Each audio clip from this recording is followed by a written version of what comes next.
सुंदरवन के जंगल में टुनटुनी चिड़िया की एक मिठाई की दुकान थी। टुनटुनी चिड़िया की मिठाई बहुत ही स्वादिष्ट हुआ करती थी, इसलिए जंगल के सभी पक्षी टुनटुनी चिड़िया की मिठाई बहुत शौक से खाते थे। तभी टुनटुनी चिड़िया के फोन की घंटी बजती है। हेलो टुनटुनी चिड़िया, जल्दी से मेरे घर पर 2 किलो मिठाई भेज दो। मौसम खराब है, बारिश हो रही है, इसलिए मैं दुकान पर नहीं आ सकता। तुम मिठाई घर पर भिजवा दो। लेकिन तोते भैया, मैं दुकान पर अकेली हूँ, लेकिन मैं देखती हूँ अगर मैं कुछ कर सकती हूँ तो। ये कहकर टुनटुनी चिड़िया फोन रखती है और सोच में पड़ जाती है। तभी वहाँ एक कौवा आ जाता है और टुनटुनी चिड़िया से कहता है, चिड़िया बहन, मेरे बच्चे भूखे हैं। ऐसी बारिश में कोई भी काम धंधा नहीं मिल रहा है मुझे। प्लीज आप मुझे अपने पास काम पर रख लो। आपकी बड़ी मेहरबानी होगी मेरे ऊपर। ये सुनकर टुनटुनी चिड़िया कालू कौवे से कहती है, कौवे भैया, वैसे तो मेरी दुकान पर किसी पक्षी की जरूरत नहीं है, क्योंकि मैं अपनी दुकान का सारा काम खुद ही करती हूँ। वैसे जब आप इतनी परेशानी में हो तो ठीक है, आप मेरी मिठाई पक्षियों के घरों में देकर आया करो, क्योंकि बारिश के दिनों में सभी ग्राहक फोन पर ही ऑर्डर देते हैं। ये सुनकर कालू कौवा बहुत खुश हो जाता है। अच्छा कालू भैया, आप ये मिठाई लो और हरिया तोता के घर दे आओ। टुनटुनी चिड़िया, मैं अपना काम बहुत मेहनत से करूँगा। खुश हो जाओगी तुम मेरा काम देखकर। मैं उड़ सकता हूँ, मैं तेज बारिश में भी उड़ सकता हूँ। कालू कौवा टुनटुनी चिड़िया से हरिया तोता की मिठाई लेकर वहाँ से निकलता है। कालू कौवा बहुत ही आलसी और गंदी नियत का लालची पक्षी था, इसलिए कालू कौवा रास्ते में जाकर नदी के पास बैठ जाता है और हरिया तोता की मिठाई से आधी मिठाई खा लेता है। ये मिठाई तो बहुत ही स्वादिष्ट है, मजा आ गया इसे खाकर। काम अच्छा मिल गया है। अब तो हर रोज मैं ऐसे ही मजे मजे से मिठाइयाँ खाया करूँगा। फिर बाकी की मिठाई लेकर कालू कौवा हरिया तोता के पास पहुंच जाता है। ये लो कौवे भैया, आपकी मिठाई के पैसे।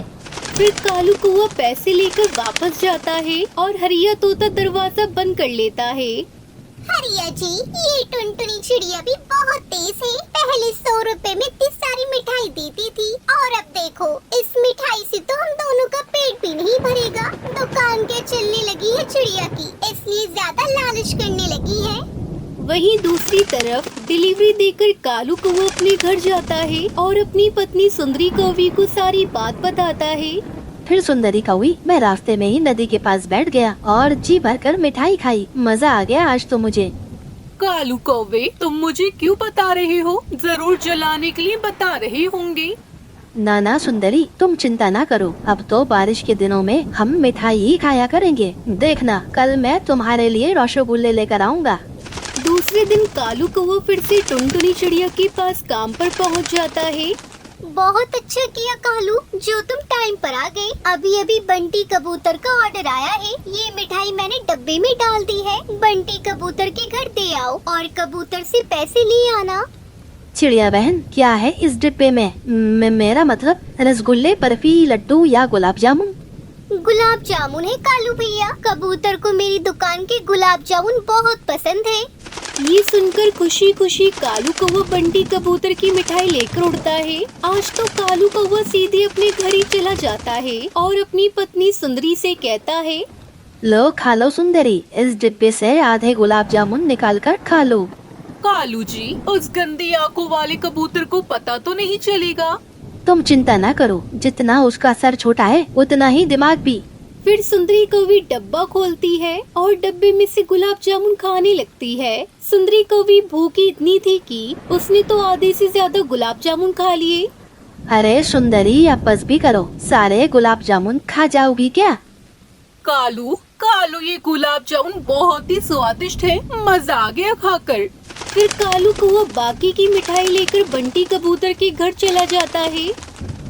अरे कालू कौवे, इतनी देर क्यों लगा दी तुमने?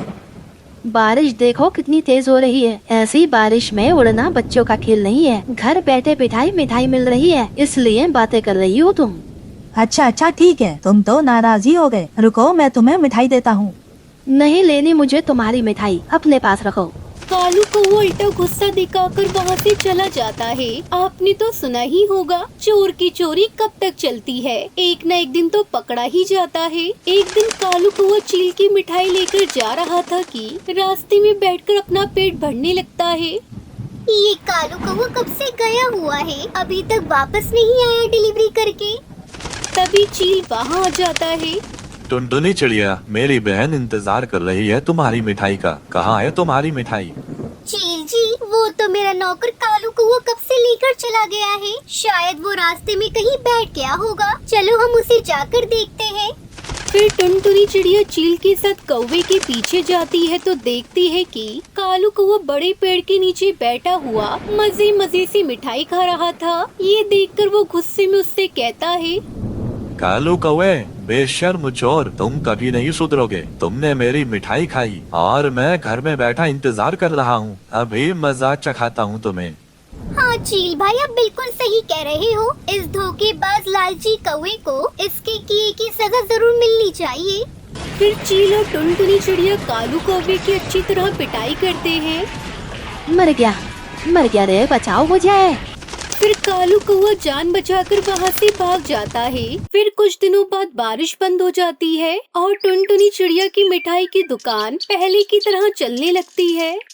ये कहानी है टुनटुनी नाम की एक चिड़िया की। उसकी 10 साल की बेटी थी। उसका पति कालू एक कंपनी में काम करता था। वो बहुत ही ईमानदार था। कालू कौवे की ऊपरी आमदनी कुछ भी नहीं थी। उसे जितनी भी सैलरी मिलती थी उससे वो अपने परिवार का गुजारा करता था।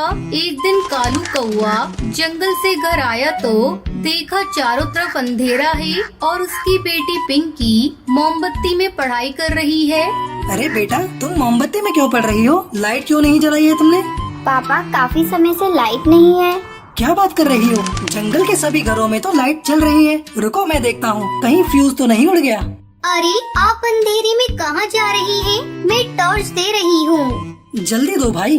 बस 1 मिनट, अभी लाती हूँ। टुनटुनी कालू कौवे को टॉर्च लाकर देती है। कालू फ्यूज ठीक करने जाता है। इसकी फ्यूज तो उड़ी हुई है। वो फ्यूज बनाने लगता है तभी उसका हाथ एक नंगी वायर पर टच हो जाता है और बिजली के झटके से कालू कौवा झनझना जाता है और उसकी मौत हो जाती है। टुनटुनी और पिंकी दोनों दौड़ती हुई वहाँ पर आती है। अरे क्या हुआ जी आपको? आप क्यों नहीं देखकर काम करते? पिंकी, जल्दी से एम्बुलेंस बुला। देख, तेरे पापा को क्या हो गया। टुनटुनी और पिंकी एम्बुलेंस से कालू को अस्पताल ले जाती है। वहाँ डॉक्टर कालू को मृत घोषित कर देता है।